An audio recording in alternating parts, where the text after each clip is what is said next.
Dimanche s'est déroulée une marche à travers les rues du centre-ville de Minneapolis pour marquer le premier anniversaire de la mort de George Floyd. Les manifestants de tous âges et de toute race étaient unis dans leur appel au changement. À certains moments, le message est direct. Il y a aussi des moments poignants pour réfléchir. Certaines des personnes présentes ont perdu un proche du fait de la police. La mort de George Floyd a suscité des échos dans le monde entier. Ici, la peine et la colère se perçoivent clairement. Il s'agit d'une communauté qui demeure profondément traumatisée.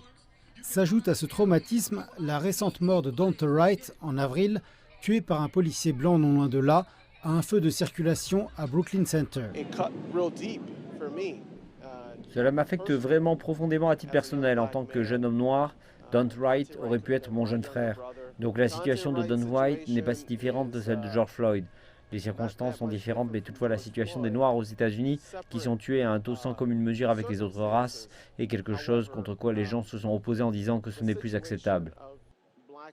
Avant que ne se tienne la marche, la famille de George Floyd s'est exprimée à un rassemblement. Plus tard, j'ai parlé à Roger Floyd, l'un des oncles de George, qui a livré ses réflexions sur son expérience déchirante d'assister par vidéo à la mort de son neveu. Cela m'a fendu le cœur. Je n'ai tout d'abord pas pu la regarder jusqu'au bout, mais en fin de compte, j'ai dû la regarder afin d'intérioriser ce qui se déroulait devant mes yeux, et c'était véritablement bouleversant. Roger Floyd demande que les politiciens adoptent la loi George Floyd sur la justice dans le maintien de l'ordre, actuellement bloquée au Congrès, qui apporterait d'importants changements dans la façon dont s'effectue le maintien de l'ordre au niveau fédéral.